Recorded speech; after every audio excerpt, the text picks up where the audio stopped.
What's up, YouTube? Alright, so I'm back and got something new. I got a JBL BASSPRO HUB. It's a spare tire powered subwoofer. I haven't seen that many videos on YouTube on this guy, so I'm happy to make this video and show you guys just another video of this subwoofer. So let's take a look at this box. And here's what the top of the box looks like. It shows that it comes, the subwoofer. Maybe some instructions, a rod, Allen key. We'll see what that is. And the connection for the sub. That's that. Okay. Here's this side of the box. Okay. I'm going to try to turn the box for you guys. Okay, there's this side of the box. Alright. And again, it's supposed to be inside that rim. There's some dimensions. Hopefully you guys can read them. Okay. Give me 1 sec, I'm going to turn the box. I got this silicone mat underneath it that makes it kind of tough to turn. Let me take that out. Easier said than done. This thing actually weighs more than I thought it would.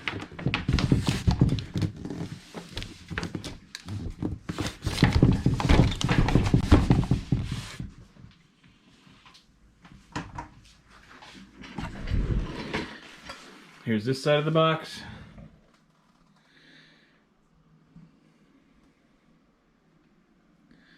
And it does come with that gain knob. It's also got a bass boost and low pass filter and a phase button. Here's some info on it.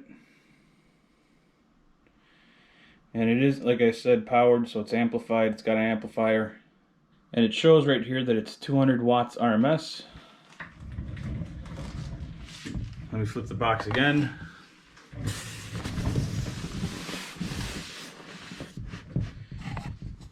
Here's this side of the box.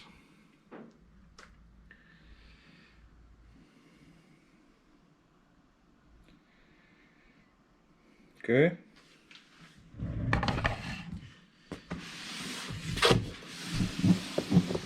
And that's pretty much it.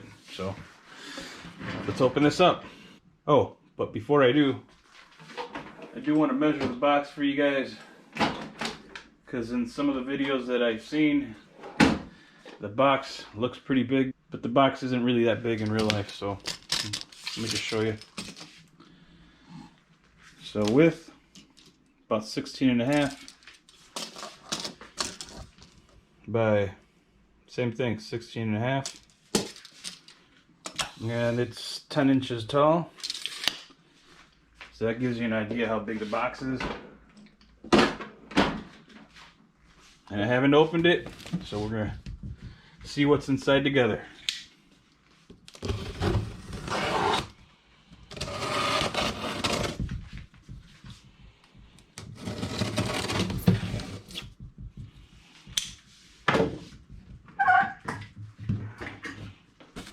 Here we go.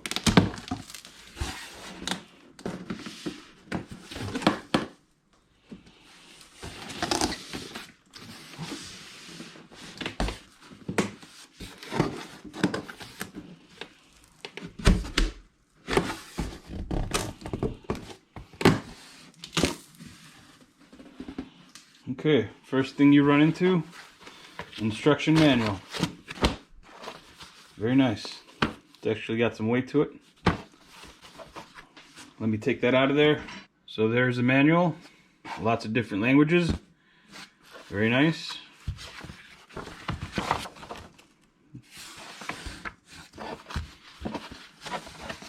So let's put this aside. And there's the wire harness. So this is the RCAs. First impression of the RCAs, they look kind of thin. The wire that runs to the end of the RCA looks kind of thin. No big deal. I do like that they have the cap to cover the RCA end. That is nice if you're not going to use this RCA. So the gauge on the ends of the power and ground are 10 gauge. Okay. And here's your remote. Very thin, but that's just a signal to turn the sub on. And your high level inputs, which I'm not going to use. So I noticed a little baggie right here. I'm going to pop this out. Here's the little baggie. I'm going to take the baggie off.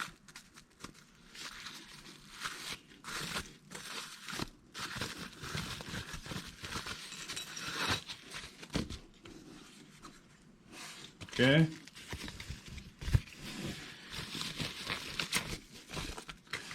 So it's the Allen key and whatever this is. I still don't know what this is yet. We'll find out though. So I'm going to put this back in the bag just so I don't lose it. I also see another bag right here. And this looks like the threaded rod. Yep. It's got some good weight to this. This thing is it feels very heavy, very thick.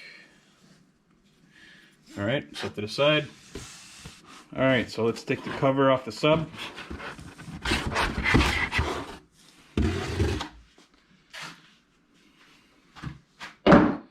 Very nice, it's covered, so nothing rubs and scratches the plastic. Pull this guy out. It's got some tape on it, so I'm going to set the camera down, take the tape off, and I'll show you guys what I find. Took the tape off, so just opened it up like so. The gauge of the cord seems like a good gauge. Doesn't seem thin at all. Doesn't feel or look cheap. It's got plenty of length. Let's take the cover off the remote side. Nice.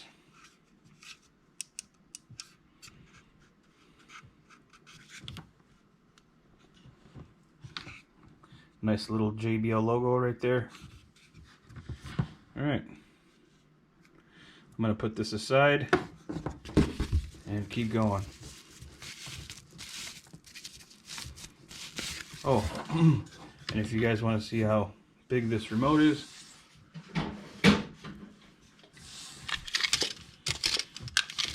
so this remote is about 5 inches by 1.5 inches.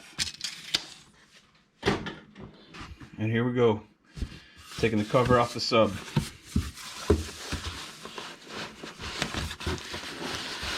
Okay, so this is going to be a lot harder than I thought it was going to be.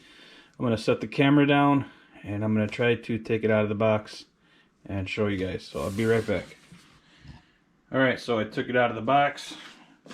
It was just sitting in that slot or that cutout. JBL did a great job with packaging this thing. It sits in there perfectly. So there's the sub, and it actually weighs a good amount.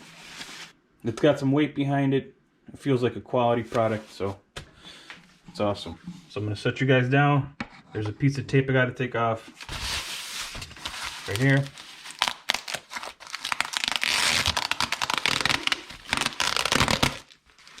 Okay.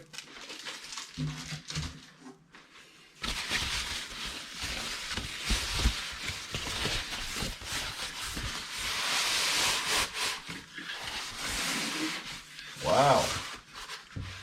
This is nice.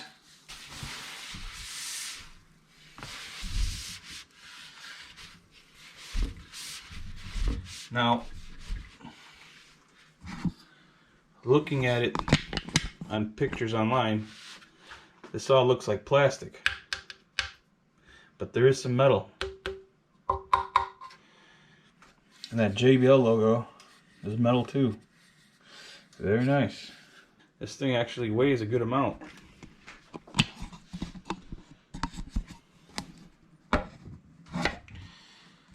So I'm going to flip this thing around, see what it looks like. Very cool.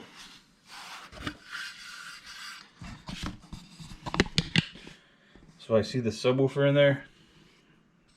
That's the surround. I want to see if I can push down on the cone. It would feel stiff.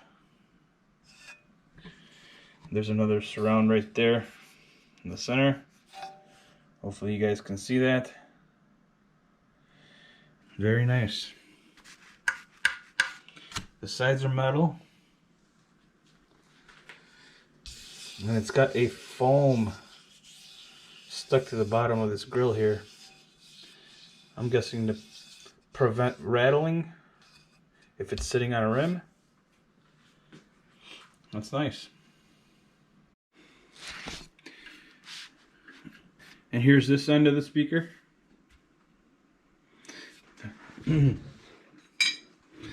There was a cover here. I loosened those Allen bolts or screws, whatever you want to call them. And you can still get to it with the cover on there, but I decided to take it off just to get to it a little easier. So the connector goes like so, okay, and the remote goes right there. So it's got two LEDs, one says power, the other one says protect, and it's got a 30 amp fuse. We are done with the first half of this video. I wanted to show you guys the box and what was in the box, and I wanted to show you guys this speaker or subwoofer. What I'm going to show next in this video is me putting it or installing it in my car. Alright, so I'm in the garage and I got this installed. I'm not going to really describe or show how to install the wiring part of this, because there is just lots of videos out there showing how to do that. So I'm going to skip past that part so this video isn't so long. But yes, I will show the rest of the install. So this speaker or sub didn't fit inside of my spare. The spare for this car is very small. I was actually expecting it not to fit because you know, just looking at the rim, it looked very small. So I took the spare out since I'm not using it, and the bottom here is shaped to the spare, and this is all metal. And so the shape of this sub is a little different. So I actually, to keep it straight or level, I actually have to put a rubber block down there. I've already turned this thing on and it vibrates big time. So on the bottom, I'm going to be putting on some little rubber pads. I'll show you guys what they look like, and I'll show you guys where I place them so it doesn't vibrate, you know, because it's metal to metal. The bottom of the sub is all metal, so it doesn't vibrate when the bass is going. So I'm going to take this out and show you guys my next step. So I'll be right back. This is what I'm going to be using, and you can see where the sub sits on the bottom of the car. It's actually vibrating and scuffing that up. So I'm going to be putting these pads, let's say here and here, so on and so forth, and seeing how that works out for me. So I'm going to put those on. These just stick on, and we'll see how that works out. So let me put those on and I'll be right back. I got them on, as you see, and I just put them wherever I saw maybe some paint. And let's go try this out. And that worked perfectly. If you guys are getting one of these, I definitely recommend, if you guys are not using the spare, or if there's any part of the sub that's metal hitting the rim, use those bumpers or pads, whatever you want to call them, to help it not make noise, because it was making a lot of noise. So my next step is going to be installing the rod. So let me go get that and I'll be right back. This is what you use to tie it down to the car. It goes right in the hole. But it's too long, so I'm gonna have to cut this down. And what I'm gonna do is I'm gonna thread this all the way down and measure from this base to the top of the washer. From this base to the top of the washer, and come up with a size. So that's my next step. Oh, and this is metal. That's metal. So I already see that's gonna make noise. This mounting rod doesn't come with a washer or rubber washer or anything to absorb any kind of sound that may come from the sub moving around against this rod. So I got myself a washer, a rubber washer, and I'm going to use that to sandwich it in between both and see if that works. Okay, so I cut the rod down, as you can see. Okay, see if it fits.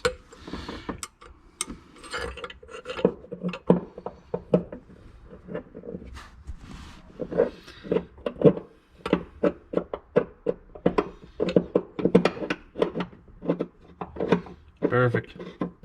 Threads right in, and it seems like it's gonna work. So I'm not gonna tighten that down any further. What I'm gonna do is take this sub out again, and I'm gonna vacuum the bottom here because it's kind of dirty.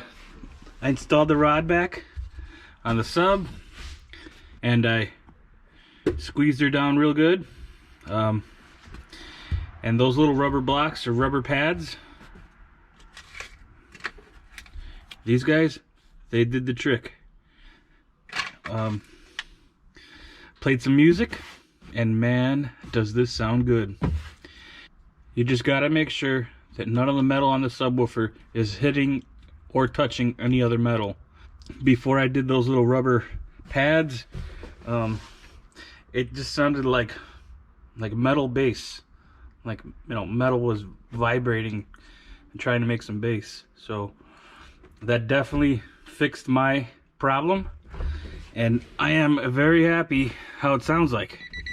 All right, sorry for the beep, but I just wanted to show you guys where I placed the remote for that sub.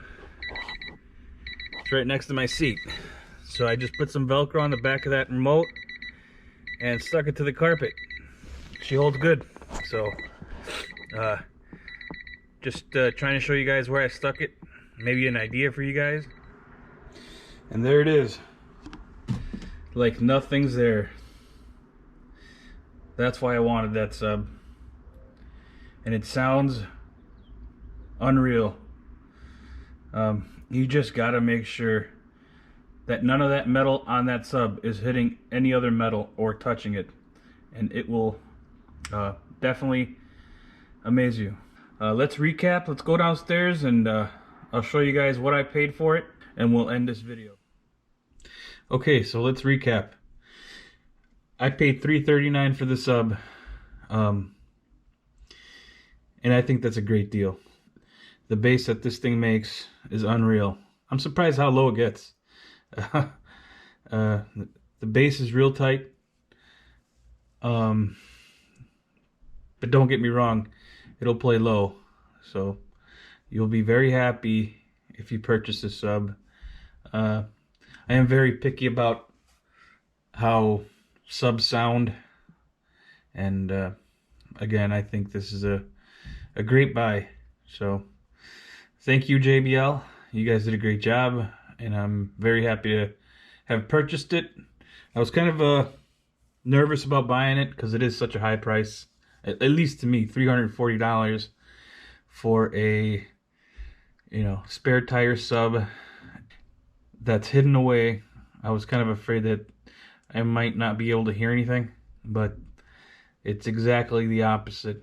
What else can I say? Just make sure, like I said, that none of this metal on the sub is touching other metal. Even if it does go in a spare tire, make sure that you somehow stop it from touching any other metal. Make sure to crank down on that rod, and you should be good to go. All right, guys. Well, thanks for watching. I will be making a part 2 of this sub, and the part 2 will be a sound test, so look out for that. I know hearing something over a computer or some earphones won't exactly do it justice, but you will get an idea how good it sounds. So yep, thanks for watching, and I'll see you guys on the next one.